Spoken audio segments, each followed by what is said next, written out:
Hello, this is 8.3, solving absolute value equations. I can solve an absolute value equation graphically or algebraically. So first of all, graphically, what we end up doing is splitting our equation into two separate functions that we graph. So our f of x is the left side, and our g of x will be just the single value on the right side. So if we graph these, for f of x, our vertex, so it's x minus 5, and then minus 4, so our vertex will be 5, negative 4. Our slope out in front is 2, or 2 over 1 for graphing purposes. So if we graph that here, up 2 over 1, up 2 over 1 on each side, and we connect. There's our initial function f of x, and then g of x equals 2 will just be a horizontal line. Y equals 2. So we go right there. When we do that, we see that they intersect in 2 points, so there's 2 solutions. It's either at x equals 2 or x equals 8. The 2 points are 2, 2, and 2, 8. So what happens here is we have 2 solutions, which corresponds to 2 points of intersection. So keep in mind, it's possible to have 2 solutions, 1 solution, or no solutions. So I would say pause this and try this one on your own and come back. Okay, so solving this one graphically, our 2 functions are f of x equals negative 3 times the absolute value of x minus 1 plus 5. And g of x equals 5. Again, just taking the left side for one function and the right side for one function. So for the f of x, our vertex will be 1, 5, because x minus 1 and then a plus 5. So our general form here, just to keep in mind, is f of x equals m times the absolute value of x minus h plus k, where hk is our vertex, and our m is our slope. This is more like a review from 8.2. Okay, so if we graph the first one, we have a vertex of 1, 5, and our slope is negative 3 over 1. So 1, 5, and then we'll go down 3 over 1 on either side. Make as many ERSP points as you want, as long as you have at least 3 there. Connect. G of x equals 5. So it intersects at 1 point. So it's the point 1, 5, or x equals 1. So that's 1 solution, which is 1 point of intersection. Algebraically is a little bit different. So first we will isolate the absolute value expression. That's our first step. So essentially until we get to the end, we just treat it like it's in parentheses. So for this one on the left, if we subtract 8 on both sides, we get negative 4. So negative 2 times the absolute value of 3x minus 4 equals negative 4. Divide by negative 2 on both sides. 3x minus 4 equals 2. So now what we know is in order for the absolute value of 3x minus 4 to be 2, that could either be equal to 2 or negative 2. So we will split this into 2 parts. We'll get rid of the absolute value and we'll say, okay, 3x minus 4 can either be 2 or 3x minus 4 can be negative 2. And this will give us our 2 solutions. So if we add 4 on both sides here, 3x equals 6. So x equals 2. We add 4 on each side here. 3x equals 2, so x equals 2/3. So then if we were to graph this, we would end up with 2 solutions, one at x equals 2, one at x equals 2/3.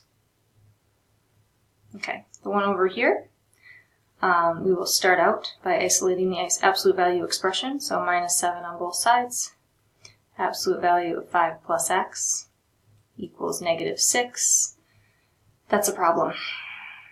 That's negative. And the absolute value of anything is never negative because it's just a distance from 0.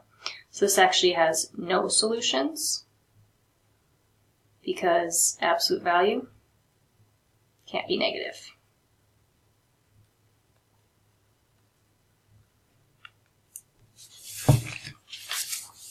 Moving on to the next page.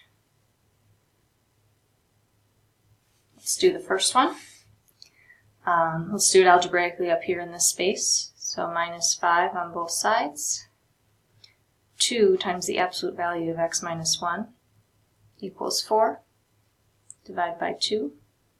So the absolute value of x minus 1 equals 2. So first of all, that's okay. We can do that. The absolute value is positive. So from there, we know that this in here is going to equal 2 or negative 2. So up here, x minus 1 either equals 2 or x minus 1 equals negative 2. Adding 1 to both sides here, we end up with x equals 3. Adding 1 to both sides here, we end up with x equals negative 1. So those are our two solutions. So it should intersect in two places, assuming we did it right. So now we will graph. So first of all, our two functions that we have, I'm going to switch colors here, are f of x equals 2 times the absolute value of x minus 1 plus 5, and g of x equals 9. So for our f of x, our vertex will be 1, 5, and our slope will be 2 over 1. So over 1 up 5, up 2 over 1, up 2 over 1, 2 over 1, up 2 over 1 on both sides. Graph. And now g of x equals 9, so there's that horizontal line at y equals 9. And if we look where they intersect, that's the point negative 1, which is good because that's what we got up top. Negative 1, 9, and 3, 9. So there we are. There's our two solutions that we got when we solved it algebraically. I'm going to go down to this one. We'll see why in a minute. So now if we solve this one algebraically, subtract 7 on both sides, we have 1/4 times the absolute value of x plus 2 equals negative 2.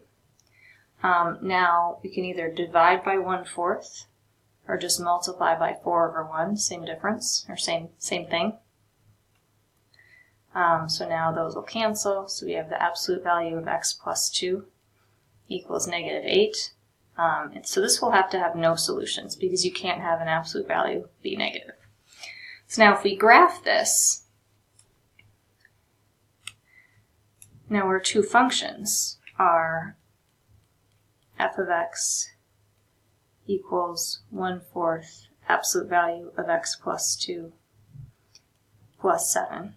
And so this, x minus negative 2, so our vertex for this will be negative 2, 7. And our slope is 1/4.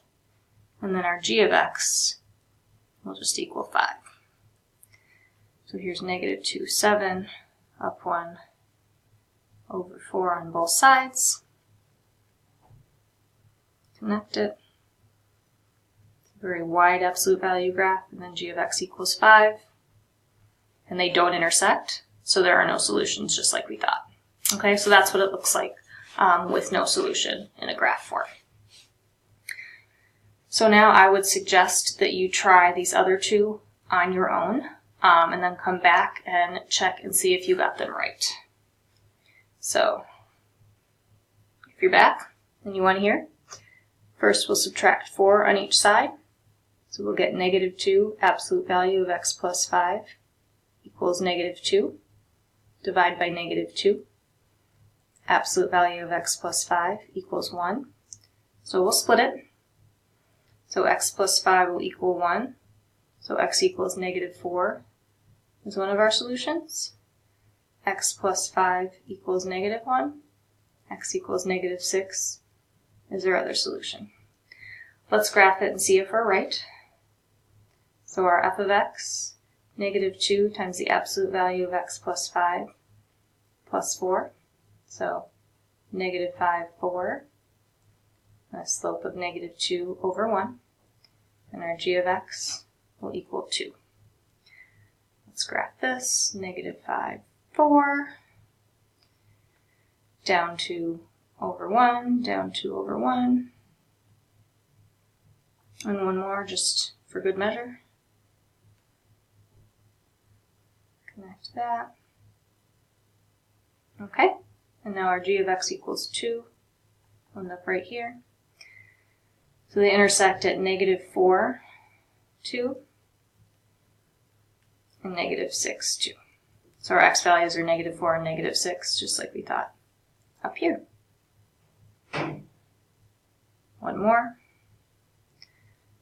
So algebraically, if we add 3 to both sides, we'll end up with 5 times the absolute value of x plus 2 equals 0.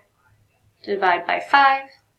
Absolute value of x plus 2 equals 0, because 0 over 5 is still 0. So here's where we would split it, but really positive and negative 0 are the same thing. So we end up with x plus 2 equals 0, and there really isn't a second solution because it's the same thing. So we end up with x equals negative 2. So they should intersect in one spot. So let's see if they do. So f of x equals 5 times the absolute value of x plus 2 minus 3. And g of x equals negative 3. Our vertex will be negative 2, negative 3, because x minus h is x minus negative 2. And our slope is 5 over 1. Negative 2, negative 3. 1, 2, 3, 4, 5 over 1. 5 over 1. 1, 2, 3, 4, 5 over 1. 1, 2, 3, 4, 5 over 1. Connect.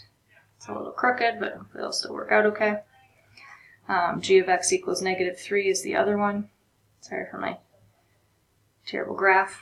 So it looks like it does indeed intersect at one point at negative 2, negative 3.